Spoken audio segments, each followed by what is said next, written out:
नहीं चाहिए, शाम को नहीं चाहिए, मैं चार्ज करके लाएगा। Please settle down fast.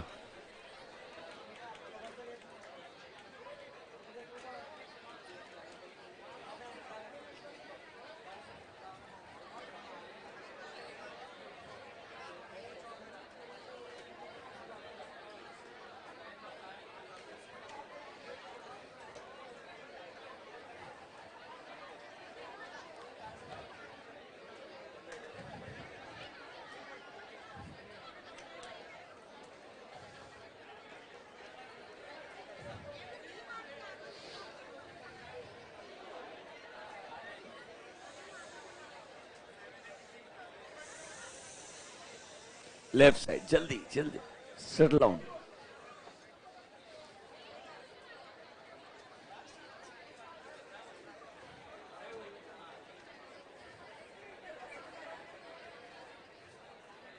Atul, go live नहीं किया तूने? किया गया?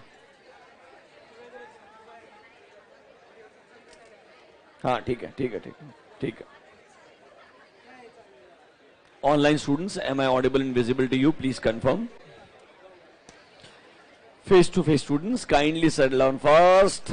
ऑलरेडी 6:20 हो गया है भाई।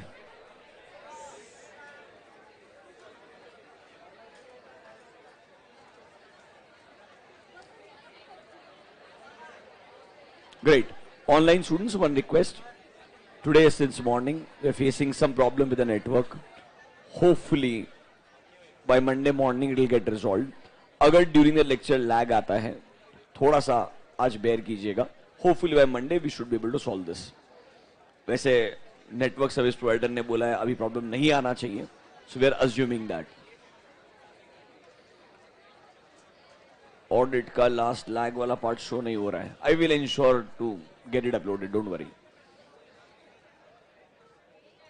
चलो, can we get started now?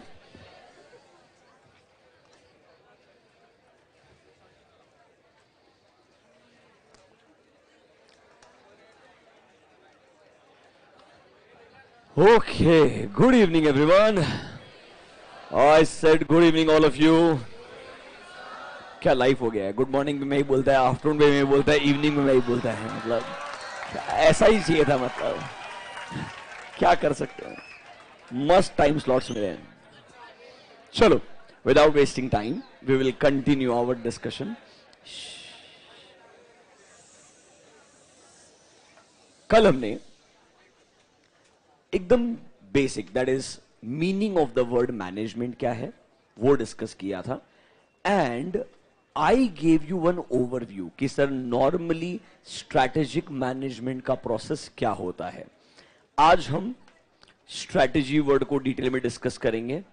And hopefully if time permits we will go to the meaning of the word strategic management as पर your ICI module. I don't want to see anyone talking now. Great. चलो, let's start with meaning of the word strategy. देखो बच्चों, strategy in very simple words means as a business आपका जो भी गोल या objective है उसे अचीव करने के लिए when you make a plan, that plan is called as strategy. क्योंकि सिंपल शब्दों में स्ट्रैटेजी का मतलब यही था कि आप कोई एक ऐसा गेम प्लान बनाएंगे या एक तरीके से एक ब्लूप्रिंट बनाएंगे. Like for example in construction business there is a blueprint of a entire building और द न्यू कंस्ट्रक्शन जो आप शुरू करने वाले हैं. आपने सुना होगा ना, आजकल जो बड़े बिल्डर्स हैं वो मिनिएचर भी बना के रखते हैं.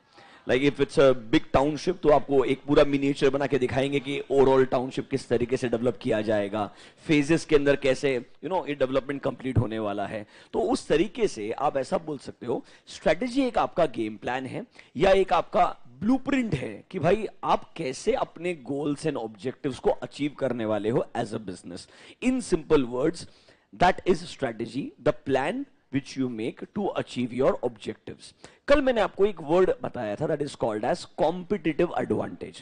अब बिजनेस के बहुत सारे ऑब्जेक्टिव्स हैं, कुछ आपके सिलेबस में आएंगे भी. फॉर एग्जांपल कोई बिजनेस एक्सपेंशन करना चाहता है, वो भी आपका ऑब्जेक्टिव हो सकता है. कोई बिजनेस एक्सपेंशन को रोक करके, स्टेबलाइज करके प्रॉफिट मार्जिन को बढ़ाना चाहता है, वो भी आपका ऑब्जेक्टिव हो सकता है। बिजनेस के objective over a period of time बदलते रहते हैं, they are also not same. So can we say in simple terms, आपके बिजनेस के जो भी ऑब्जेक्टिव रहेंगे, when you make a plan to achieve those objectives, that is called as strategy. अब इन्होंने यही स्ट्रैटेजी को मल्टीपल अलग अलग डेफिनेशंस के थ्रू डिस्कस किया है, आपको समझाने का ट्राई किया है। उनमें से दो बहुत अच्छे डेफिनेशंस हैं जिनको हम आज पहले डिस्कस करेंगे, what is the meaning of the strategy through those definitions. तो आइए, in your modules, it is on page number, तुम्हारे पास नहीं है, सामने देखिए, 1.2, कॉन्सेप्ट ऑफ स्ट्रैटेजी। मेरा तो आदत है ऐसा बोलने का। Concept of strategy, read the definition along with me. सबसे पहले पॉइंट नंबर 2 पढ़ेंगे अपन। It is a game plan that management uses to improve. अब देखो, गेम प्लान ही एक्चुअल मीनिंग है, इसके आगे का जो पूरा सेंटेंस है ना, वो बिजनेस के अलग अलग ऑब्जेक्टिव्स हैं। कोई बिजनेस बोल सकता है कि मुझे मेरा मार्केट पोजीशन इंप्रूव करना है, let's say my current market share is around 8 to 10%, मुझे मेरा मार्केट शेयर के अंदर गेन चाहिए। उसके लिए जो आपका स्ट्रेटेजी रहेगा, जो आपका प्लान रहेगा, वो भी स्ट्रेटेजी कहलाएगा। मतलब आपके बिजनेस के जो भी ऑब्जेक्टिव्स होंगे, when you make a plan to achieve those objectives, that plan is called as strategy. उसमें एक एग्जांपल है, मुझे मेरा मार्केट पोजीशन इंप्रूव करना है, या कोई बोलेगा सर मुझे मेरे बिजनेस ऑपरेशंस को और इफेक्टिवली कंडक्ट करना है, मतलब लेट्स से क्वालिटी और बेटर होना चाहिए, कॉस्ट पर यूनिट कम होते जाना चाहिए, ताकि मार्जिन्स बढ़ जाएंगे। क्या बढ़ जाएंगे? मार्जिन्स इंप्रूव हो जाएंगे। मतलब हर बिजनेस के अपने अलग अलग ऑब्जेक्टिव्स हो सकते हैं, वैसे ही कुछ ऑब्जेक्टिव्स को लिस्ट करके दिया है। हम चाहेंगे नए कस्टमर्स को अट्रैक्ट करना, उनका सेटिस्फैक्शन हमारे लिए इंपॉर्टेंट रहेगा, ऐसे अलग अलग ऑब्जेक्टिव्स का लिस्ट बना के दिया है। When you make a plan to achieve any of these objectives, it is called as strategy.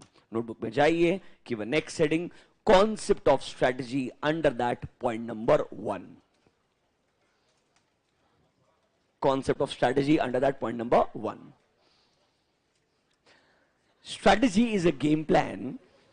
Strategy is a game plan that management may use.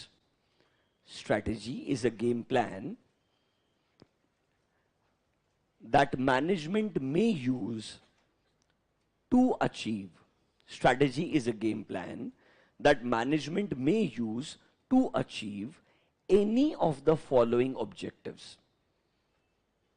That management may use to achieve any of the following objectives. मतलब ये आपका एक game plan है जिसको आप use कर रहे हैं to achieve your certain objectives. उन ऑब्जेक्टिव्स का एक कुछ एग्जाम्पल के फॉर्म में लिस्ट बनाते हैं। Bullet point number 1, to improve your market position, to improve your market position,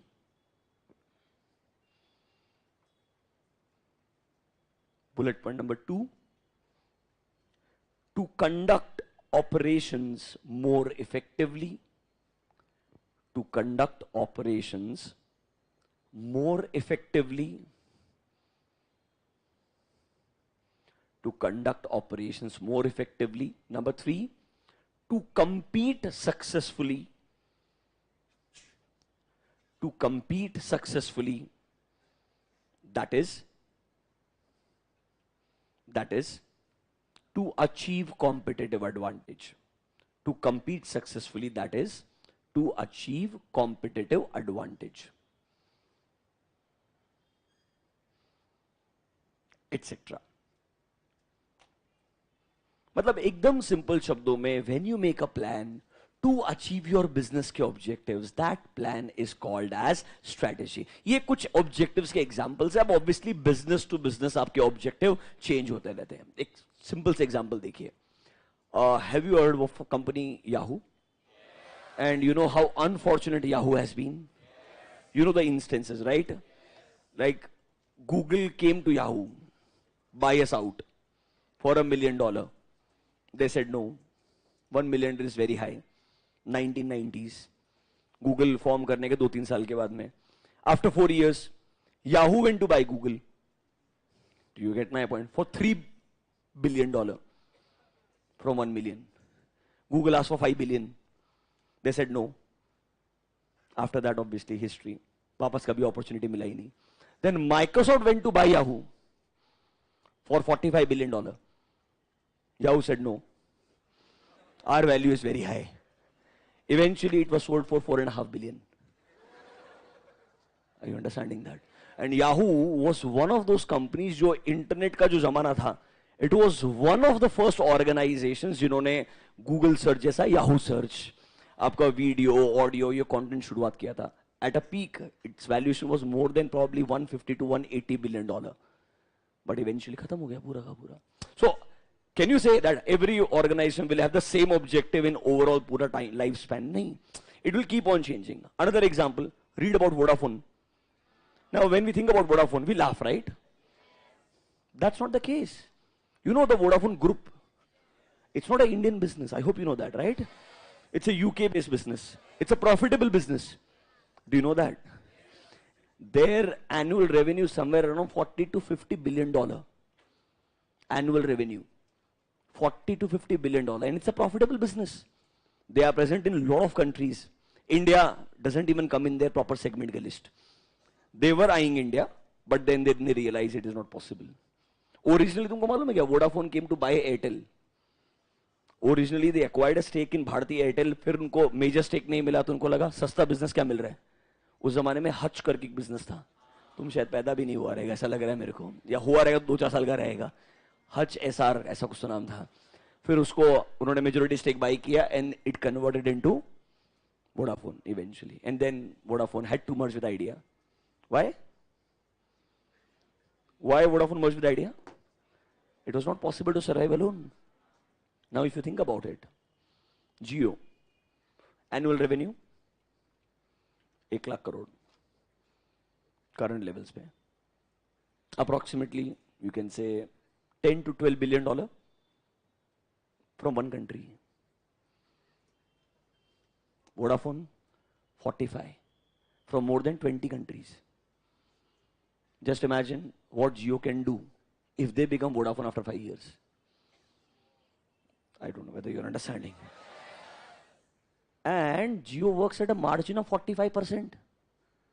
EBITDA margin is in 40% के range के अंदर. That is very high for that business.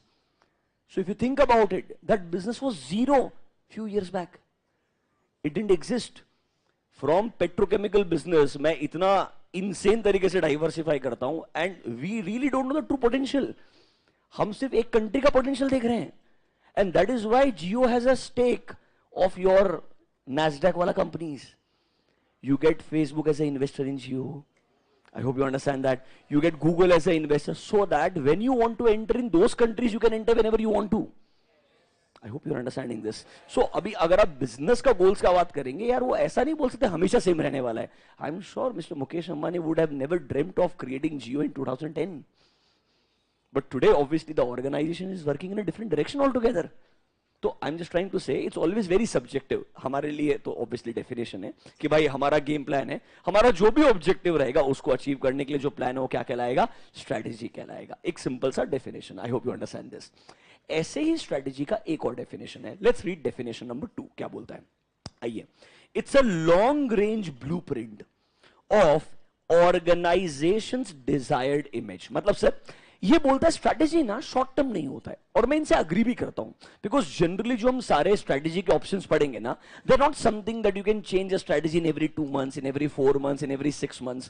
Generally they are long term in nature. मतलब strategy will be for more than a year, 2 year plan, 3 year plan, 5 year plan. Because आप vision जब बनाएंगे आपका vision 1 साल के लिए 2 साल के लिए नहीं होता है. इट्स जनरली अ 5 year और अ 10 year विजन आइडियली. तो ये बोलता है जब आप एक लॉन्ग टर्म के लिए ब्लूप्रिंट बनाते हो कि जब मैं ये बिजनेस शुरू कर रहा हूं इस बिजनेस को मैं कैसा ऑर्गेनाइजेशन बनाना चाहता हूं, इस बिजनेस के बारे में लोग क्या सोचें उसका पिक्चर कैसा पेंट करना चाहता हूं. मतलब when I talk about it, what I want to be, what I want to achieve, अपना जो विजन है उसको डिफाइन करता हूं एंड बोलता हूं उस विजन को कैसे अचीव किया जाएगा आइडियली. वो डेफिनेशन भी क्या कहलाएगा? स्ट्रेटेजी कहलाएगा. मतलब it's a long term plan जो बोलेगा एज अ बिजनेस आप क्या बनना चाहते हैं, एज अ बिजनेस आप मार्केट में कैसा रेपुटेशन क्रिएट करना चाहते हैं, आप मार्केट में कैसे प्रोडक्ट्स बना के ऑफर करना चाहते हैं. जब मैं इसके लिए एक लॉन्ग टर्म प्लान बनाता हूं, blueprint is nothing but a sketch. It's a sketch, nothing but a plan. जब मैं एक लॉन्ग टर्म प्लान बनाता हूं डिफाइन करने के लिए कि as a business what kind of organisation I want कि लोग मेरे बारे में सोचने चाहिए. Like for example, what do you think about a company called as Louis Vuitton, LV? Have you heard of the brand? Have you heard of the business group LVMH? You know that? LVMH. What is the main business? Louis Vuitton is the main business. I'm asking you. Have you heard of LV, right? Louis Vuitton नाम तो सुना रहेगा, बराबर है कि नहीं? People like to show off, obviously. You know what I mean, right? So when you say LVMH, what is the main business?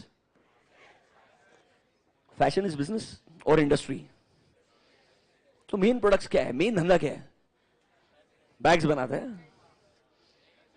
या alcohol बनाता है? अल्कोहल भी बनाता है. I'm telling you. LV is Louis Vuitton.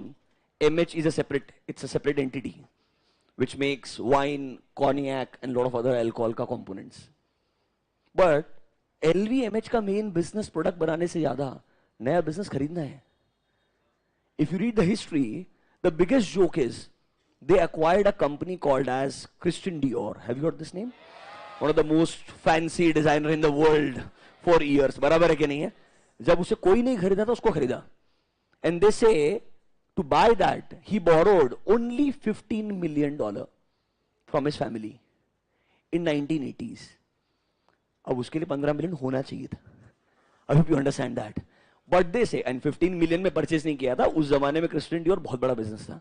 Christian Dior, मैं मजाक नहीं कर रहा है, फ्रांस के अंदर अगर आप फ्रांस का ओवरऑल एक्सपोर्ट्स निकालेगा उसका मोर देन 5% कंट्रीब्यूशन एक डिजाइनर का था. Because US was crazy about designers and all designers were sitting in France, and then they realized whatever we design, US has a lot of money, so we should charge them money. You're understanding my point? So basically they made products only for US and UK. That was the main objective, and whatever worked in France will get sold in US very easily, because simple है, आपका UK का या Europe का जो royal families है वो क्या पहनता है? वो जो पहनता है वो मैं यूएस में बहुत आसानी से हायर प्राइस में बेच सकता है. So if you read about the strategy of LVMH, it was only one thing. जो डिजाइनर फेमस है उसका धंधा जैसा चल रहा है, चाहे बुरा है अच्छा है, उसे खरीद लेने का. एंड किसी भी तरीके से मेजोरिटी स्टेक हमेशा अपने पास होना चाहिए. That was a simple strategy. They never made any product technically, they just kept on acquiring businesses. आज दुनिया का more than 70 to 75 important brands are owned by LVMH, including Hermes, including Tiffany. I don't know whether you know the names. Should read. It's rather he keeps fighting with Elon Musk for becoming the richest man in the world. LVMH founder, the chairman, is the richest man in the world. There's a competition with Elon, obviously, because of Tesla.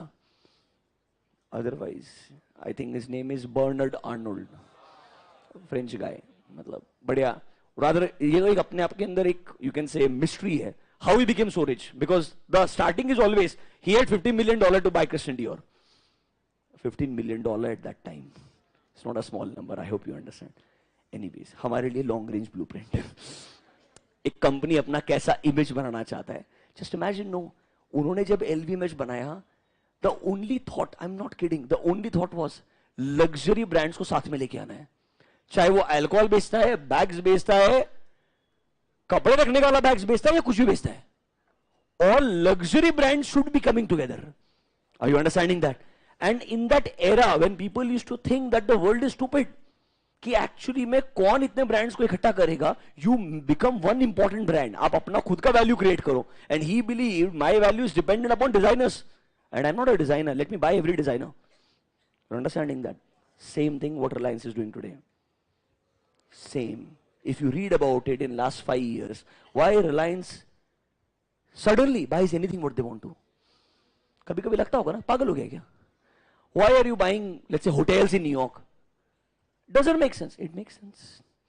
You are creating a long-term plan that ideally कैसे अलग-अलग industries को मुझे साथ में club करना है. ideally कैसा मेरे पास उसके पास कंट्रोल आएगा. मतलब it's a very long thought. I'm sure people are not stupid at that level who are making a decision about $1 million on a daily basis.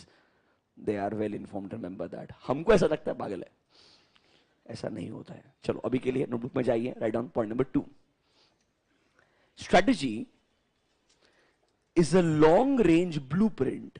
Strategy is a long range blueprint of entities desired image, long range blueprint of entities desired image, long range blueprint of entities desired image, comma, direction and destination, desired image, comma, direction and destination, that is answer to following questions, that is, continue karo, answer to following questions, that is, answer to following questions. Number one, what it wants to be. Answer to following questions. Number one, what it wants to be. Number two, what it wants to do. What it wants to be.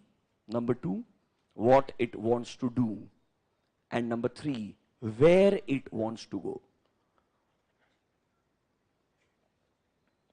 Where it wants to go. Sounds like you are thinking about your future.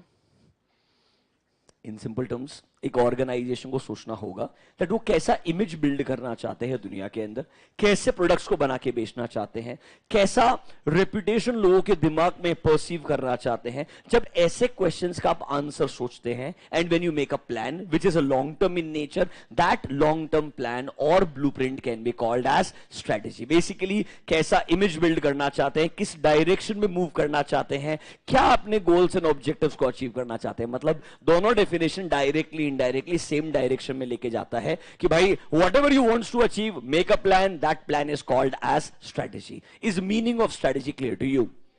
Simple लगता है एकदम? पक्का इसमें कोई doubt है? अब देखो थोड़ा सा ये स्ट्रेटेजी के ऊपर यू कैन से कैरेक्टरिस्टिक्स और फीचर्स पॉइंट ऑफ व्यू से कुछ चीजें लिख रहा है. ये बोलता है सिर्फ स्ट्रेटेजी अपने आप में सफिशिएंट नहीं है. देखिए पॉइंट नंबर 6, कुछ चीजों को बीच में स्किप करूंगा बिकॉज ये आगे आने वाले 2-3 टॉपिक से कनेक्टेड रहेगा. Wherever I feel they are now discussed I will revisit them, ताकि आपको ये पॉइंट समझ में आएंगे. अदरवाइज अननेसेसरीली याद करने वाला कंडीशन बनेगा, वो सेंसिबल नहीं है. सेम ऑडिट जैसे आगे 2-4 चीजें पढ़ेंगे. When it gets connected I will come back here, don't worry. अभी के लिए read point number 6. Do you agree with this? Strategy is no substitute for sound, alert and responsible management. Basically, you come up with the best possible plan. But still, if the people who are going to be responsible for that plan, अगर वो लोग सही नहीं होंगे, तो आपका strategy अपने आप में आपको अपने ऑब्जेक्टिव्स अचीव करने में हेल्प नहीं करेगा. ये बोलते हैं strategy and management, that is people who is going to implement the strategy, they both are equally important. सिर्फ अच्छा strategy होना भी sufficient नहीं है and सिर्फ अच्छा management होना भी sufficient नहीं है. आपको दोनों का equal importance है. इसीलिए बोलेंगे strategy को formulate करना भी important है and strategy को implement करना भी important है. Both things are equally important अगर एक business अपने goals and objectives को achieve करना चाहता है. This is your point number 6. I just hope exam में ऐसा ना करें. Strategy is no substitute for sound, alert and responsible management. Comment. You're understanding my point? समझ में आ रहा है क्या? ये अपने आप में एक लॉजिकल सेंटेंस हम अग्री करते हैं, पर एक क्वेश्चन नहीं बनना चाहिए. और अगर क्वेश्चन बन जाए तो हमको क्या करना पड़ेगा? कुछ नहीं, जो स्ट्रेटेजी के बारे में आता सब लिखना पड़ेगा. क्योंकि आईसीआई का एक बहुत घटिया स्ट्रेटेजी होता है, पैराग्राफ के बीच में एक लाइन उठाया कमेंट, तो उस पैराग्राफ में ऊपर नीचे जो भी है वो आपका सजेस्टेड आंसर है. और क्या दे सकते सजेशन में? I hope you are understanding this. But ऐसे क्वेश्चंस में नॉर्मली अगर एक इंसान अपने जजमेंट के हिसाब से भी अगर आंसर दिखता है, जनरली ऐसे क्वेश्चंस में कुछ मार्क्स फिर भी दिए जाते हैं जहां पर कोई एक स्पेसिफिक आंसर नहीं होता, which are open ended questions. ऐसे क्वेश्चंस रेयर होते हैं, डरिए मत. इसके अच्छा क्वेश्चन वो क्या पूछेगा बताता हूं. अभी के लिए एक नेक्स्ट पॉइंट लिखिए, point number 3. Oh my God, कहा मैं तुम्हें थोड़ा सा वोडाफोन बता रहा है, याहू बता रहा है, और तुम किधर है?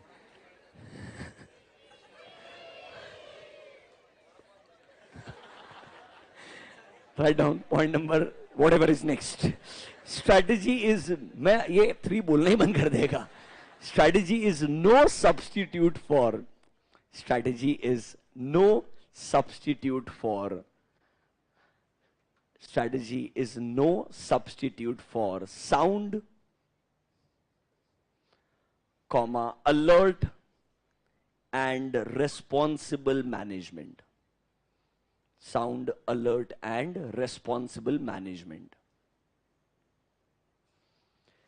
Full stop. Therefore, both strategy formulation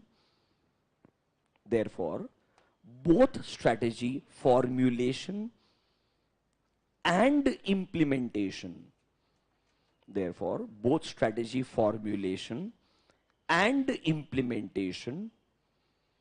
are equally important. Both strategy formulation and implementation are equally important to achieve entities' desired objectives. Important to achieve entities' desired objectives. ये सेंटेंस आगे जाकर के प्रॉब्ली चैप्टर 5 में आपको समझ में आएगा, but ये सेंटेंस आज लिख लिया तो जब 5 भी पढ़ेंगे and when you are revising on your own this will make sense to you. ये सेंटेंस आपको आंसर लिखने में भी हेल्प करेगा अगर अनफॉर्चुनेटली ऐसा कोई स्टेटमेंट एक्सप्लेन करने के लिए बोल देता है. देखो एक लॉजिक समझिए मेरा बात. डिस्कशन करने के लिए सब्जेक्ट जेन्युइनली बढ़िया आपको धीरे धीरे और समझ में आएगा. वंस वी हिट चैप्टर 4, 3, मतलब जेन्युइनली चैप्टर 2 में इतना मजा नहीं आएगा बिकॉज वो बीसी के है. It's a repetition your PESTLE analysis, स्वॉट एनालिसिस, थोड़ा बोरिंग हो जाएगा. इसीलिए जानबूझ के उस चैप्टर को मैं बाद में कवर करने का ट्राई करेगा. But other chapters are worth discussing, they are nice chapters. The only problem is वो आपका जो स्ट्रेस है ना बार बार कि अगर क्वेश्चन है तो मुझे क्या लिखना है.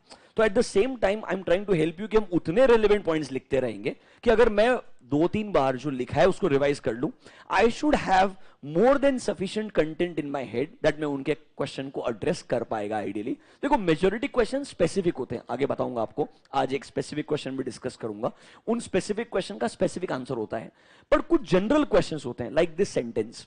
अब उसका आंसर आपको बनाना ही पड़ेगा. तो उसका आंसर बनाने के लिए भी मेरे को एटलीस्ट सफिशिएंट पॉइंट्स अगर पता रहेंगे तो मैं आंसर को अच्छे से फॉर्मुलेट कर पाएगा ताकि आईसीआई के हिसाब से मैं डिसेंट मार्क्स स्कोर कर दूं. Is this clear to you? क्या आपको अभी तक मीनिंग ऑफ स्ट्रेटजी समझ में आया? आगे 1-2 सेंटेंस और है इससे के अराउंड, बढ़िया चीज है. लिखिए पॉइंट नंबर 7 पढ़िए पहले एक बार.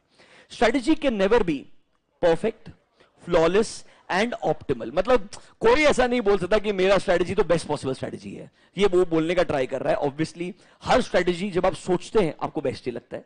जब आप उसको इंप्लीमेंट करेंगे तो बाद में समझ में आएगा क्या उससे कुछ इंप्रूव करने की जरूरत है क्या. इसीलिए कुछ याद है क्या? Where are we, where we want to be and then we decide how can we reach there. फिर सही ऑल्टरनेटिव को ढूंढने का ट्राई करते हैं and we apply that alternative. But वो ऑल्टरनेटिव ही बेस्ट ऑल्टरनेटिव है ये तो ऑब्वियसली समय ही बताएगा. So once you apply that strategy, उसका आउटकम क्या आता है, आप ऑब्जेक्टिव अचीव कर पाते हो कि नहीं अचीव कर पाते हो, उसके बाद ही ये बोल सकते हो कि एक्चुअली में ये स्ट्रेटजी बेस्ट था या नहीं था. एंड नॉर्मली ऐसा बोलते हैं स्ट्रेटेजिक मैनेजमेंट में, you should always be prepared for the worst. मतलब even if I apply the best possible strategy, मेरे को प्रिपेयर्ड होकर जाना पड़ेगा that things may not work out. And if they don't work out, ideally मैंने कैसे corrective action लेना है ताकि सिचुएशन को कंट्रोल में रखा जाए एंड मे बी एक रिवाइज्ड स्ट्रेटजी को अप्लाई किया जाए जिससे शायद थोड़ा चांसेस बना रहे कि मैं मेरे ऑब्जेक्टिव्स को अचीव कर पाऊं आइडियली. इसीलिए आगे बताएंगे strategy should be proactive as well as reactive. उन दोनों वर्ड्स का रेलेवेंस क्या है आपको समझाया जाएगा. मतलब सर एक स्ट्रेटजी कभी भी परफेक्ट या फ्लॉलेस नहीं हो सकता है. आप ये नहीं बोल सकते हो यही स्ट्रेटजी बेस्ट है. हर तरीके से एफिशिएंसी अचीव करने के लिए हमेशा कोई ना कोई बेटर ऑप्शन एग्जिस्ट करेगा. एक सिंपल सा एग्जांपल बोलता हूं. I think probably when I was in class 8th, on that time telecom industry, Reliance का एक सेलिंग पॉइंट था. तब it was under mister Anil Ambani and the selling point was mister Dhirubhai Ambani. And you know that line was कर लो दुनिया मुट्ठी में. I don't know whether you are aware of this. That basically Reliance was cruising across India and telecom के अंदर mister Anil Ambani को divide करके business मिला था उस टाइम पे. उस जमाने में उन्होंने पहली बार बोला पूरे इंडिया में किधर भी कॉल करो 1 मिनट का 1 रुपए लगेगा. Today if you think about it sounds like a joke. Calling is free. अरे हाँ है ना. But on that time do you know there was a time जब आपको इनकमिंग का चार्जेस लगता था. I don't know whether you know this. Rather it was so bad there was a roaming concept. अभी तो बोलने के लिए within India there is no roaming as such. I hope you understand. मतलब मैं महाराष्ट्र से बाहर गया, लेट्स से राजस्थान के अंदर, that means I am roaming in India outside my state. अगर रोमिंग में मेरे को मैसेज है उसका भी चार्ज लगता था. जस्ट इमेजिन अगर ऐसा आज करे तो कितना स्पैम मैसेज आता है. I hope you are understanding this. Postpaid connection में आदमी उड़ जाएगा भाई। आई होप तुमको समझ रहा है क्या मेरा बात। उस जमाने में रोमिंग में ट्रैवल करके मैसेज रिसीव करने का मतलब, अगर मैं दूसरे स्टेट में एंटर किया है, रिलायंस ने मैसेज भेजा that you have entered new state, उसका भी चार्ज। अरे को थोड़ा जोक समझ में आ रहा है क्या? But that is how the world was. But think about it, from there few years back mister Mukesh Ambani said, I am sorry, call के लिए तो चार्ज ही नहीं करना चाहिए था। Calling is nothing but use of data, data is free. Don't you think the same family, what they were selling few years back, what you are selling today has changed significantly, and हमने politely accept भी कर लिया because ये best है। I hope you're understanding this. See, I'm not saying it is bad, but I'm just trying to say आप किस generation को क्या बेचने का ट्राई कर रहे हैं वो सब्जेक्टिव है। उस जनरेशन को वो चीज सही लगेगा, just try to understand that। the same family के अंदर ही सेम इंडस्ट्री का बिजनेस कैसे इवॉल्व हो सकता है वो सोचिए आने वाले टाइम के अंदर। सो दे ट्राइंग टू से, जब भी आप स्ट्रेटेजी के बारे में सोचेंगे, आप हमेशा सोचेंगे ये मेरा बेस्ट पॉसिबल स्ट्रेटेजी होगा, इससे अच्छा कुछ भी नहीं हो सकता है। वो शायद उस समय के लिए होगा, मे बी आपको ऐसा लग रहा होगा। You should always be prepared. शायद कुछ चीज वर्क करेगी एंड कुछ चीज वर्क नहीं करेगी। Honestly if you get time, read history के बारे में, हिस्ट्री थोड़ा सा इसके बारे में। उन्होंने इंडिया में स्मार्टफोन का नंबर बढ़ाने के लिए एक स्ट्रेटेजी लगाया था। They give you smartphone connection for 500 rupees, you get a smartphone. मतलब उस जमाने में स्मार्टफोन मतलब उसमें एक ही ऑप्शन था, आर वर्ल्ड चला सकते हो। तो उन्होंने एलजी एंड सैमसंग से कोलैबोरेशन करके डब्बे बनवाए थे। वो डब्बा सिर्फ और सिर्फ आपका रिलायंस का कनेक्शन ही एक्सेप्ट करेगा, and it will have an option of R world. R world is basically Reliance internet, introduction of internet in India. You're understanding this? And they were giving you that connection for 500 rupees. Postpaid connections. After 5 months, लोगों का bill आया 5,000, 10,000, 12,000 में बात कर रहा है when I was in class 8th. Do you get my point? And lot of people did what I'll tell you. Postpaid connection था, लोगों ने फोन उठा करके, ये तुम्हारा बंद गार्डन का ब्रिज के नीचे पानी है, समझ लो मेरा बात। People used to come to the houses of a lot of people to recover money, because original strategy was people are not buying, so let's force them to buy. And how do you force them to buy? Make an offer they can't refuse. You get a phone for 500 rupees. What else you can want? मतलब और क्या चाहिए उस जमाने के अंदर ideally, तुमको समझ में आ रहा है क्या? So बिल्कुल सही स्ट्रेटेजी था business point of view, and it picked up also, but obviously then it was not managed properly and it eventually fell down. Ideally खत्म हो गया था रिलायंस उस जमाने में, अनिल अंबानी के अंदर जो बिजनेस था। एनीवेज जाने दीजिए, ये आपको बताने का ट्राई करा, कोई भी स्ट्रेटेजी परफेक्ट फ्लॉलेस नहीं होता। नेक्स्ट, सर ये स्ट्रेटेजी का वेरी नेचर है that sir it is flexible and pragmatic. Pragmatic मतलब प्रैक्टिकल, मतलब स्ट्रेटेजी रियलिस्टिक होना चाहिए, लॉजिकल होना चाहिए, प्रैक्टिकल होना चाहिए, अनरियलिस्टिक नहीं होना चाहिए। It should not sound like कि ये इम्पॉसिबल है to achieve. Ideally strategy should be something कि भाई हम इसको अप्लाई करेंगे और हमें जो अचीव करना है उसे हम एक्चुअली में अचीव कर पाएंगे, तब जाके वो स्ट्रेटेजी आपके लिए क्या कहलाएगा? सेंसिबल स्ट्रेटेजी कहलाएगा। कुछ इंटरेस्टिंग वर्ड्स उन्होंने ऐड कर दिए हैं। ये इंट्रोडक्शन टू स्ट्रेटेजी था, एक पॉइंट लिख के क्लोज कर देंगे। नोटबुक में आइए, write down. I think we have done 3 points. This is point number 4. Write down point number 4. Strategy. तुम्हारे लिए सेम है, you can never be perfect. क्या हो यार, मतलब strategy can never be perfect, comma flawless. Strategy can never be perfect or flawless, comma. It is in the very nature of strategy. It is in the very nature of strategy that it should be. It is in the very nature of strategy that it should be flexible, that it should be flexible and pragmatic. Pragmatic is practical. Flexible and pragmatic. अगर गलती से strategy पे 4 mark के लिए कभी answer लिखने को आ जाए, इस तरीके से आप आंसर लिख सकते हो। एक और पॉइंट है, बट वो अपने आप में एक स्पेसिफिक क्वेश्चन बन के आ सकता है, उसको आप जनरल क्वेश्चन में भी मर्ज कर पाओगे while writing the answer. Spend 2 minutes, एक बार जो आपने लिखा उसे पढ़िए। देखो, जानबूझ के मैं आपको हेल्प कर रहा हूं कि एटलीस्ट मल्टीपल रिविजन जब आपको करना हो, आपको एटलीस्ट लगता है कि मैं एक चैप्टर पढ़ रहा हूं, आई वॉन्ट 15-20 मिनट्स इन्वेस्ट करना चाहता हूं और इस चैप्टर के ऊपर कंफर्ट चाहिए, जो नोटबुक में लिख रहे हो उतना रीड कर लो, एटलीस्ट एक चैप्टर का ओवरव्यू मिल जाएगा, you will know bare minimum इतना आना चाहिए। फिर मैं आपको एडिशनल पार्ट जो बुक से पढ़ना ही है वो भी मार्क करवा के दूंगा, जो आपने सेकंड स्टेप के अंदर पढ़ना चाहिए ideally. That is more than sufficient to prepare from ICI exam point of view. Spend 2 minutes, read these 4 points, then we will continue our discussion.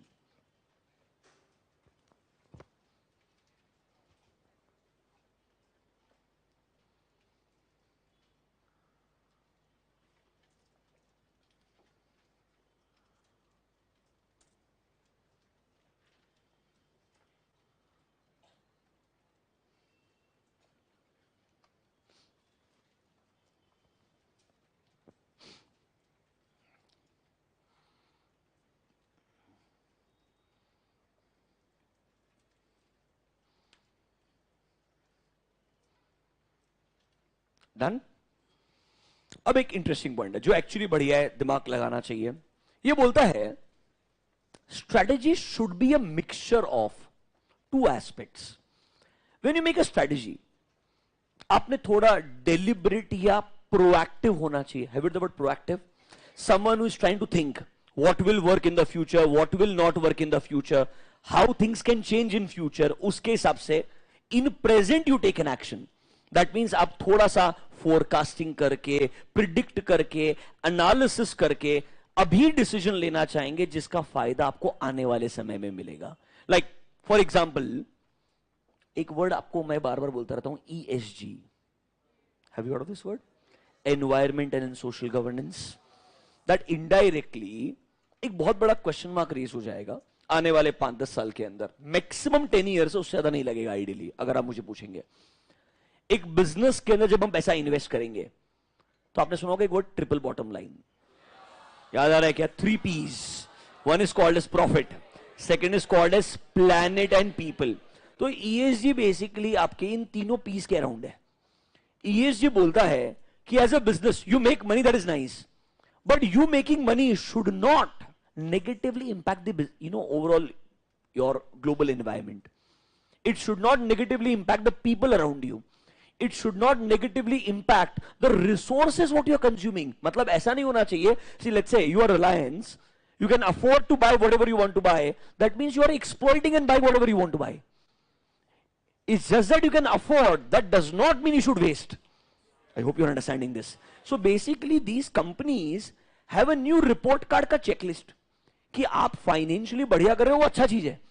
आप फाइनेंशियली बढ़िया करने के साथ साथ में एनवायरमेंट को कितना डैमेज कर रहे हो, आप उसके साथ साथ में कैसे अपने आप को सेल्फ सस्टेनेबल बना रहे हो, आप कैसे फ्यूचर के अंदर ये इंश्योर कर रहे हो कि रिसोर्सेज का कंजम्पशन कम से कम किया जाए। लाइक एक छोटा सा एग्जांपल पूछता हूं आपसे, थिंक अबाउट इट। एक कोई भी ऑटोमोबाइल मैन्युफैक्चरर है, चाहे वो आपको एक 2 व्हीलर बेच रहा होगा, 4 व्हीलर बेच रहा होगा, there is something called as end of life cycle, end of life cycle management. मैंने एक 2 व्हीलर बनाया, 4 व्हीलर बनाया, आपको बेचा। इंडिया में हम रजिस्ट्रेशन 15 साल का करते हैं, 15 साल आपने चलाया, बराबर है कि नहीं है? लेट्स से मेरे को 15 साल के बाद डिस्कार्ड करने का है, where should I go? It's a very tough process, we don't think about it, because उसके बाद चला लेंगे ना, किसी को बेच देंगे, वो चला लेगा, वो किसी को बेच देगा, वो चला लेगा, लास्ट में कुछ नहीं हुआ तो सोसाइटी के बाहर छोड़ देंगे। अरे बराबर है कि नहीं है? इतनी बुरी कंडीशन में होगा, कोई लेके नहीं जाएगा। Are you understanding my point? या स्क्रैप में किसी को बेच देंगे बट ओनरशिप ट्रांसफर नहीं होगा। अरे you are understanding my point? There are challenges. Don't you think ये काम मैन्युफैक्चरर का है, उसने मैनेज करना चाहिए। They should have a proper mechanism that once the let's say life of that product is done, I should hand it over to you. उसका जो भी स्क्रैप वैल्यू तो मेरे को दे दे। Similarly smartphone, you buy an iPhone और आपको लगता है 5 साल चलेगा, 5 साल के बाद क्यों मेरे को जाके कैशिफाई पे बेचना चाहिए? अगर मेरे को अपग्रेड करके वही खरीदना है, why not go to Apple store, tell them give me the right price. Problem क्या है? Right price is subjective. अरे बराबर है कि नहीं है? But if the manufacturer can not decide the right price, who on earth is right to decide that? अरे manufacturer को मालूम है ना उसने क्या यूज किया है, उसको मालूम ना उसके हर कमोडिटी का आज का भाव क्या है, वो आज भी वो धंधा कर रहा है कि नहीं कर रहा है? क्यों नहीं वो एक फिक्स प्राइस डिफाइन कर सकता है? ये तेरा 14 है ना, 14 का 5 साल का वैल्यू $200 है, खत्म बात। आज अगर आप ये स्मार्टफोन बेचने के लिए जाते हैं, कैशिफाई वाला जो अपना फैंसी बिजनेस मॉडल है इंडिया के, वो आपके पास आएगा, कैमरा को ऐसे देखेगा, वैसे देखेगा, ऐसे से क्लीन करेगा, फोटो स्क्रीन पे ऐसा आ गया। अरे it is useless, it just a trick to bargain with you कि मैंने फेयर वैल्यू 30 बोल दिया था तो 25 में दे देगा, 30 में बेच के 5,000 कमा लेगा। मैं उसका बिजनेस मॉडल है। Why should I be harassed for this? The process will change, it's already change, it's just that India में नहीं था, US already has this. In Apple you go there, सिर्फ तुम्हारा प्रोडक्ट डालने का, वो देखेगा भी नहीं, वो बोलेगा ये रख दे, $200 इसका वैल्यू है, नया खरीद 200 माइनस का लेके जा। दूसरा चीज, चल अलग प्रॉब्लम, मैंने प्रोडक्ट खरीदा, खरीदने का अब वो आता है ना आजकल इतने option, variety, more variety bigger the challenge, how to make the best decision. You understanding my point? The biggest problem, जितना ऑप्शन है उतना ज्यादा मुश्किल है डिसीजन लेना। आपने मेरे को 3 ऑप्शन दिए, 14, 14 प्रो, 14 प्रो मैक्स, उसका मैक्स अगला वाला कोई आ जाए फॉर एग्जाम्पल। अब मैं कैसे डिसाइड करूं मेरे लिए सही क्या है? 15 मिनट में बहुत सोचा मैंने, लास्ट में ये बाई किया, घर पहुंचा, रास्ते में लग रहा नई स्क्रीन छोटी है यार, फिर चेंज करने का है, फिर से उसके पास गया, लेगा क्या वापस फोन? यूएस में लेगा। Rather, not just the same store, go to any store of Apple. Other state, not the same state. No questions asked. Logical hai. Why? Because this is nothing but exploiting the customer. Why not? There should be rules and laws जो इसे बदल दे। Thought provoking है पर logical है। Obviously, as a developing country, we are afraid to talk about it.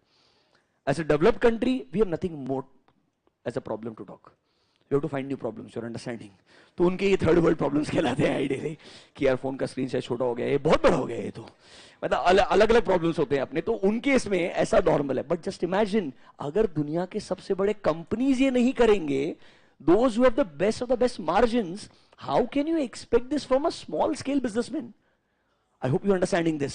So ESG चाहता है indirectly ऐसे norms बनाए जाए जिससे बिजनेस करने का तरीका सिर्फ प्रॉफिट कमाना नहीं होना चाहिए। Financial objective is just one objective, there are lot of other objectives as well जो हमने कंसीडर करने चाहिए। तो सर आज जब मैं बिजनेस के अंदर नया प्रोडक्ट बनाता हूं, क्लासिक एग्जांपल बोलता हूं, मतलब सिर्फ प्योरली थॉट प्रोसेस के पॉइंट ऑफ व्यू से, जब भी एप्पल कोई नया प्रोडक्ट लॉन्च करता है, वो हमेशा बोलता है बेस्ट आईफोन एवर, नहीं होता, हमको मालूम है ये चीज, we are aware, don't tell me memes.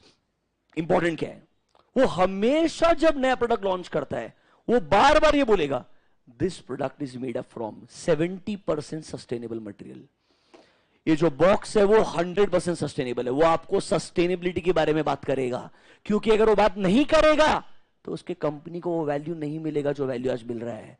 Because अब इन्वेस्टर्स आपका प्रॉफिट मार्जिन नहीं दिखता है, अब इन्वेस्टर प्रॉफिट मार्जिन के साथ साथ में what are you doing towards environment, society, compliances, वो सब चीजें मेरे लिए क्या बन गई है, इक्वली इंपॉर्टेंट बन गई है। इसीलिए आप हर प्रोडक्ट लॉन्च में ये चीज ऑब्जर्व करेंगे, यार आज की तारीख में आप फॉरगेट अबाउट एप्पल, बहुत दूर हो गया।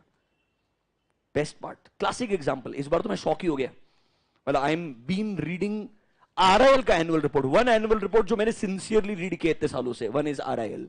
मतलब बाकी मैं रीड करेगा, एक आध बात 1-2 साल बीच में स्किप हो जाएगा, इंटरेस्ट के ऊपर होता है यार, कोई इंडस्ट्री अच्छा नहीं लग रहा नहीं पड़ेगा। अभी आदमी का दिमाग भी रहता है ना कि अभी मेरे को ये अच्छा लग रहा है तो मेरे को पढ़ने का है। बट आरआईएल का एनुअल रिपोर्ट में एक खतरनाक चीज बोलता हूं, आज के 7 से 8 साल पहले ईएसजी के ऊपर 5 पैराग्राफ होते थे टोटल पूरे एनुअल रिपोर्ट में।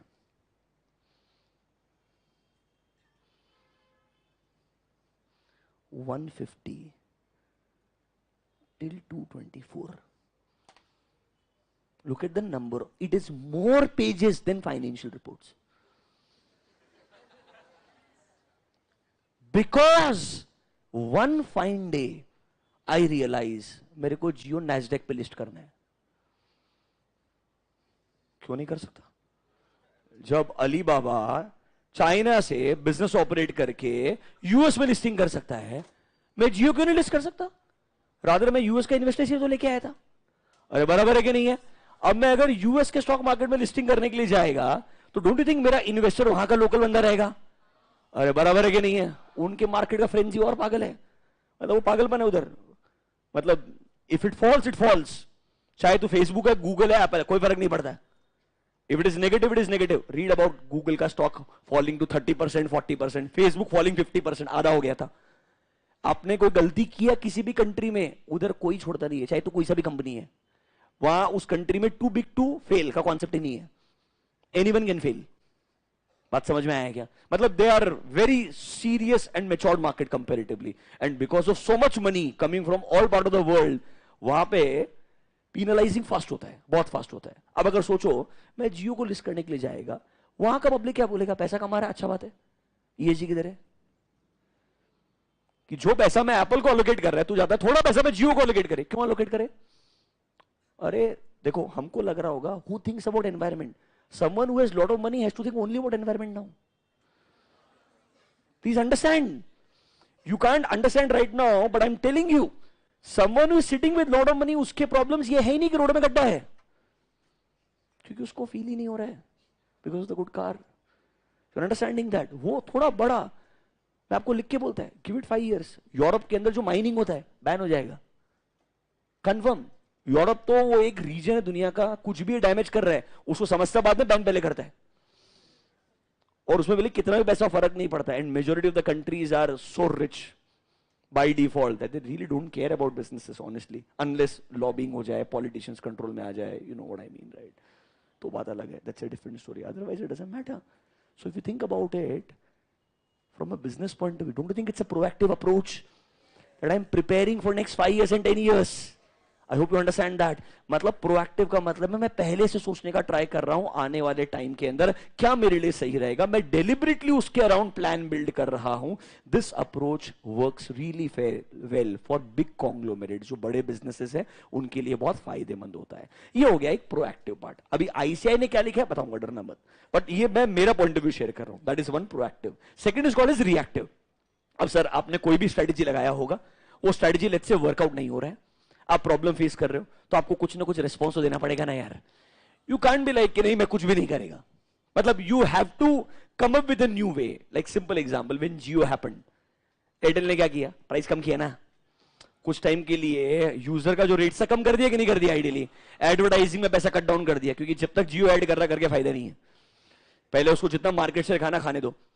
Once it is done, then we will enter once again. कि हमको कैसे थोड़ा सा सिचुएशन को ठीक करना पड़ेगा, रिबिल्ड करना पड़ेगा. So sir one is called as proactive, second is called as reactive. दोनों अप्रोच इक्वली इंपॉर्टेंट है. Strategy should be a mixture of both. Strategy should be a mixture of both. कहीं कहीं पे कुछ ऑथर्स, अब इन्होंने भी कॉपी पेस्ट किया है ना, बहुत अलग अलग ऑथर से.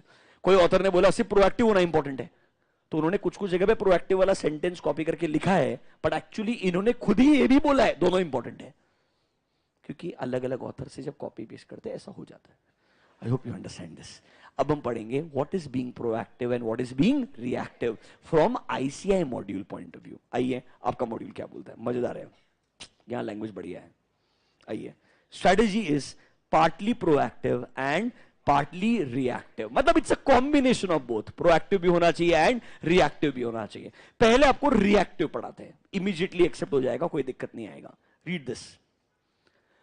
Not every strategic move is the result of proactive planning. मतलब हर चीज proactive नहीं होता है. Things happen that cannot be fully anticipated or planned for. मतलब there is something in the global economy जिसके लिए आप prepared नहीं थे, जिसके लिए आपने प्लान नहीं किया होगा.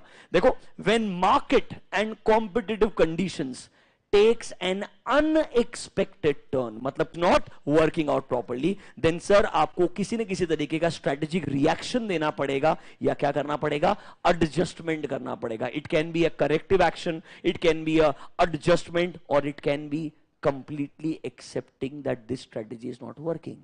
I have to come up with a better plan of action. मतलब कभी कभी आपका स्ट्रेटेजी कंप्लीटली फेल भी हो सकता है, तो उस केस में आपको ये एक्सेप्ट भी करके चलना पड़ेगा. कि आपको रिएक्टिव पॉइंट समझ में आ रहा है क्या? Number A, spend 1 minute, read point number A शांति से एक बार के लिए क्या बोलता है.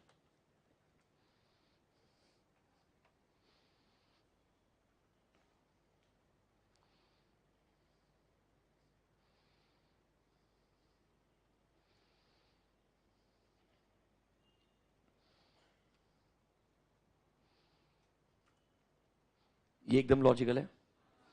पॉइंट नंबर बी और लॉजिकल लगेगा. हेंस कुछ part of your strategy is always developed as a reasoned response to unforeseen. मतलब सर कुछ ना कुछ लॉजिकल रीजन रहेगा, कुछ ऐसा डेवलपमेंट हुआ जो आपको लगता है आपके एक्सपेक्टेशन के बियॉन्ड चले गया, आपको रेस्पॉन्ड करना पड़ेगा। This is called as your you can say reactive part. ये सिर्फ रिएक्टिव वाला पार्ट है कि हम कभी कभी रिएक्ट करेंगे क्योंकि चीजें वैसी नहीं हुई है जैसे हमने सोची थी, या हम वो प्लान ही नहीं कर पाए, या वो हम फोरकास्ट ही नहीं कर पाए how things have changed. Classic example is Covid. For lot of businesses obviously business के प्लान्स रहेंगे 2025 तक ये अचीव करना है, but I am sure for 2.5 years उनका काफी प्लान बैकवर्ड चले गया होगा, या बहुत सारा कैपिटल एक्सपेंडिचर वेस्ट हो गया होगा। क्लासिक एग्जांपल टाटा मोटर्स भी था। हर क्वार्टर बाय क्वार्टर भर भर के इंपेयरमेंट लॉस बुक कर रहा था, क्योंकि उन्होंने जितना पैसा अपने जेएलआर पे खर्च कर दिया उतनी गाड़ियां बेच ही नहीं पाए। उतनी गाड़ियां नहीं बेच पाए तो इनडायरेक्टली मेरा R&D का जो खर्चा है वो रिकवरी नहीं हो पाएगा। And you can not expect कि जो सेम टेक्नोलॉजी मैंने 2012 में बनाई थी 2022 में बेच के चलेगा। ऑटोमोबाइल इंडस्ट्री में हर 3 साल के अंदर सब चीज बदल रहा है आज की तारीख के अंदर, एंड आने वाले 10 साल में तो इतना बदल जाएगा कि हमारे लिए एक्सपेक्ट करना और भी मुश्किल हो जाएगा। Did you see the launch of cyber truck once again? 2 या 3 दिन पहले आया है टेस्ला का। सबसे स्ट्रेसफुल मेरे को क्या लगा, पहली बार देर इज नहीं, वो गनमन दोनों ने चला लिया, एक बार गलती हुआ, बार बार थोड़ी हो गया यार। यू नो लास्ट टाइम क्या हुआ था होशियारी करने के लिए गया एंड देन ज्यादा होशियारी हो गया, काशपूट ही गया था एक्चुअली के अंदर। This time they did a testing, उन्होंने वो बिहाइंड द सीन का वीडियो भी डाला है, तुमने देखा है क्या? बिहाइंड द सीन का वीडियो दैट एक्चुअली एक गन के थ्रू उन्होंने गोलियां चलाई है, and they showed a close कि कैसे वो आपका बुलेट हिट करता है एंड क्रैश हो जाता है। मतलब the metal is so nice, the build quality is so good that आपका जो बुलेट है वो भी खत्म हो रहा है, वो ट्रक को कुछ नहीं कर पा रहा है। अब वो उन्होंने BTS कल या परसों लॉन्च किया था ideally, if I am not wrong. But the worst is not this. Now, have you heard of a company Porsche? They have been making iconic cars for years. बराबर है कि नहीं है? मैंने एक वीडियो देखा जिससे मेरा दिमाग ही खराब हो गया। Porsche 911 का रेस कर रहा है साइबर ट्रक से, एंड साइबर ट्रक उसको बीट कर रहा है। वेयर वो साइबर ट्रक ऑलरेडी एक और Porsche को कैरी कर रहा है साथ में। मतलब with more weight it beats that. It is disaster. मतलब people have spend years of their lives to create a product. You're understanding that, but with just a simple better technology you are just getting done. मतलब जो years का legacy है वो, मतलब वो देखने के बाद एक just imagine a Porsche owner, मतलब it's a very expensive car, वो owner सोचेगा shit मैंने क्या कर दिया। And Cybertruck starts with 40 lakh rupees, $60,000 यार। उनके कंट्री के हिसाब से कुछ भी नहीं है honestly, अपने तरफ से कुछ भी नहीं। सफारी का प्राइस उतना हो गया, फॉर्च्यूनर तो महंगा साइबरट्रक से। अरे या I mean that $60,000 starting price है। It's a joke but it's reality. I hope you understand what I'm saying. So you understand the reactive part ideally. So I'm sure these companies will have to also find a way कि हम कैसे इस चीज को क्या करेंगे, fight back करेंगे, respond करेंगे। अब पढ़ते प्रोएक्टिव, ये आपको मस्त बाउंसर जाने वाला है, ट्राई करोगे खुद से एक बार, इधर मजा आएगा। I want everyone to read point number A and B। Let's see कोई इंटरप्रेट करके मेरे को समझा सकता है क्या? बढ़िया चीज है। उनका एक पॉइंट ऑफ व्यू से कंटेंट लिखा हुआ है, not wrong but weird.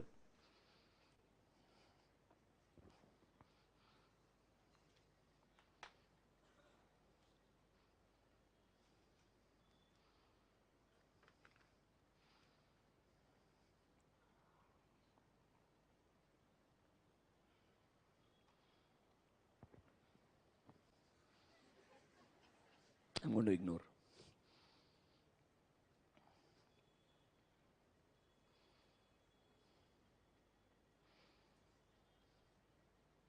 Anyone?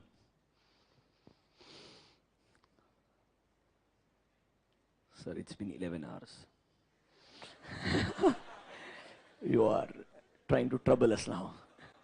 Why are you doing this to us? Anyone? It's not that difficult also. ऐसा कुछ भी नहीं है। बस तुमको वो ICI वाला घटिया तरीका चाहिए कि उनके हिसाब से सोच के मस्त समझ लेंगे 1 मिनट के अंदर, तो समझ जाएगा। ये क्या बोलता सुनो, कोई आपको नया स्ट्रेटेजी बनाने का है। एक एग्जांपल, मतलब बहुत घटिया, but just imagine, let's assume Tata motor wants a new electric Tata nano. Assume a situation, let's think about, थोड़ा वाइल्ड सोचते ना कुछ अलग, कि टाटा नैनो को इलेक्ट्रिक वर्जन बनाने का है। जस्ट इमेजिन, वो सबसे पहले क्या सोचेंगे कि जब ओरिजिनल टाटा नैनो बनाया था तब क्या सोचा था।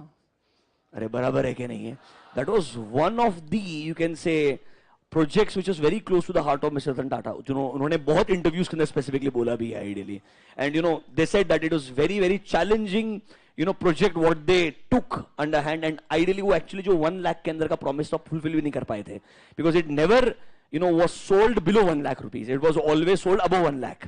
जो उतना सोचा था उन्होंने कॉस्ट को कम कर पाएंगे, उतना कर भी नहीं पाए थे, उतना बढ़िया बिल्ड क्वालिटी बना भी नहीं पाए थे, एंड एक तरीके से वो शायद प्रोजेक्ट इतना परफेक्ट हुआ भी नहीं था. It kind of failed. जो उनका थॉट प्रोसेस था that in India majority people have 2-wheeler and they are travelling with the family, why not at the price of a good 2-wheeler you should get a 4-wheeler.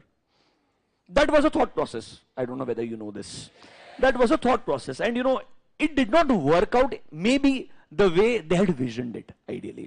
तो मेरा point क्या है? Just imagine, अब तुमको कुछ नया तूफानी करने का है, तुम बोलता है अगर अपना मिनी कूपर चल सकता है, समझ रहे हो मेरा बात? तो हम थोड़ा सा एक फ्यूचरिस्टिक टाटा नैनो का ईवी बनाते हैं, समझ रहे हो मेरा बात?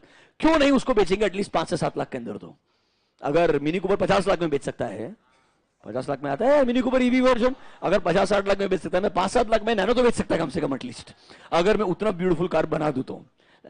ये सब मेरा सोचना है, ऐसा कुछ है नहीं. Just try to understand what I want you to understand from this.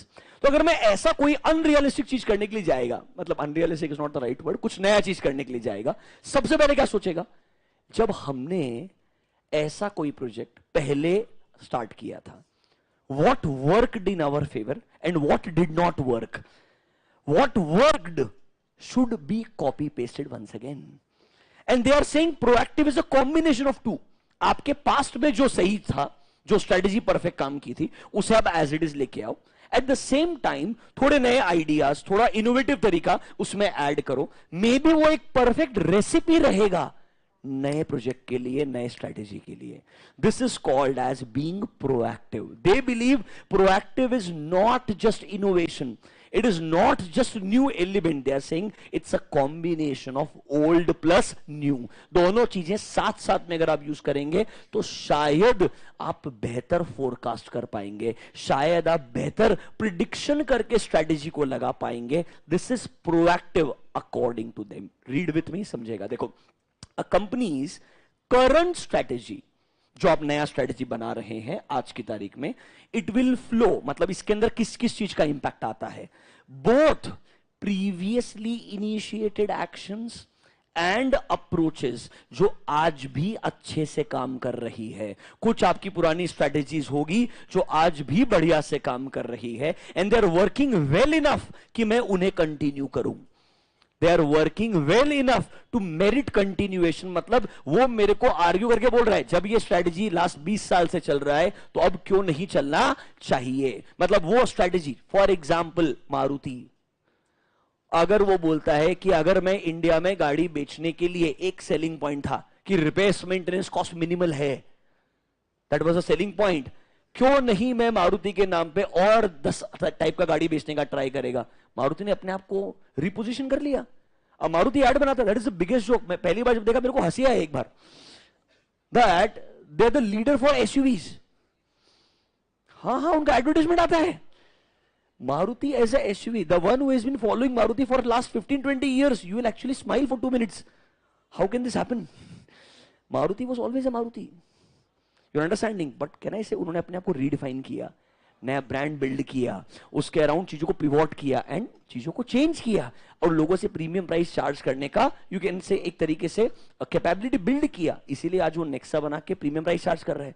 मजाक नहीं कर रहा, वो आज अपने आप को बोलता है मैं सबसे ज्यादा एसयूवीज बेचता हूं, और सही भी है, क्योंकि मारुति से ज्यादा गाड़ी तो क्वांटिटी में कोई बेचता ही नहीं है ना.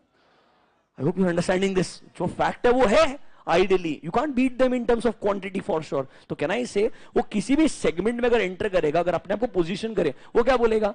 अभी तुमने नोटिस किया क्या, मारुति ने इनो का भी अपना खुद का वर्जन बनाया. कौन सा गाड़ी है वो? नहीं, XL6 नहीं, उसके बाद एक नया गाड़ी है विच is a copy paste of Innova. अरे अर्टिगा नहीं, अरे ग्रैंड विटारा भी नहीं है यार. हाँ, इन्विंटो बराबर है.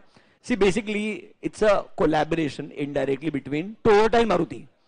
तुम एक काम करो, अच्छा बलिनो बनाते हो, वो हमको बना के दे दो, हम वो नहीं बना सकते, तो हमारा ग्लांजा आपका बलिनो है. अरे हाँ या ना? फिर आपको बोला तुम्हारा इनोवा बढ़िया है, तुम वो बना के दे दो, समझ रहे हो मेरा बात, हम थोड़ा सस्ता बेचेंगे बट हमारे नाम पे बेचेंगे, समझ रहे हो क्या मेरा? I am sure there is a contract where it has certain conditions कि आइडियली हम कब बेच सकते हैं, किस प्राइस पे बेच सकते हैं, because Toyota is not interested in India. Rather, Honda, Toyota, Japanese car makers are not interested in India because they realize it's tough to understand and to sell what they want because the people keep on changing. हम पहले Honda City बना के बेचो, पागल हो जाते थे लोग, समझ रहे हो मेरा बात? Now today people don't care about Honda because it's so simple. And who likes simple? You would like MG which has all the features, sunroof खुल जा, you know what I mean, right? हालांकि उसके बाद देखिएगा कि I don't understand, but still sunroof खुलना तो चाहिए बोलने से. I hope you. मारुति बोलता मैंने तो सनरूफ बना के बेचा ही नहीं थे साल तक जिंदगी में, क्योंकि उसने सोचा सनरूफ का करोगे क्या, 70,000 रुपए कॉस्ट कम हो जाएगा, सस्ता गाड़ी बेचूंगा, you will be more happy. That was a thought process. So proactive is आज तक आपने जो किया था वो क्या सही तरीके से चलते आया, as well as newly initiated managerial. So it's a combination of old plus new. मतलब पुराने strategies जो perfect काम कर रहे थे वो भी लो, plus कुछ नए मैनेजीरियल इनिशिएटिव या डिसीजन जो आपको लगता है आपके पोजीशन को और क्या कर देंगे, स्ट्रेंथन कर देंगे, मतलब आपको और स्ट्रांग बना देंगे. दोनों का कॉम्बिनेशन ये बोलता है इज अ प्रोएक्टिव रिएक्शन. मतलब सर जब आप प्रोएक्टिव तरीके से सोचेंगे तो आप इन दोनों चीजों का कॉम्बिनेशन सोचेंगे. एंड सर कभी कभी स्ट्रेटेजी बनाने के बाद में things will not work out the way you had originally planned, so you will have to come up with a reactive decision. That means you have to change your strategy or maybe take corrective action. This is a combination of proactive and reactive. डरो मत, कल मैं लिखवा के दूंगा. आज थोड़ा मतलब समझ में आया क्या? Technically this marks the end of the word strategy. From Monday we will start with strategic management, its advantages and limitations. Are we good? You have a great Sunday. I hope you guys मजे करो, आराम से enjoy करो. I'll see you on Monday. Thank you guys. Bye bye. मतलब starting time के लिए तुम लोग कोई पंक्चुअल नहीं हो, पर लेक्चर एंडिंग टाइम तो पंक्चुअल है. शक्ल 7:15 की 1 मिनट एक्स्ट्रा हो गया, क्या कर रहा है ये? मैं इसके मन में कि लिखवाने का तो नहीं है, मुश्किल हो जाएगा. ऐसे हो यार. चलो, I will see you tomorrow guys. Bye bye.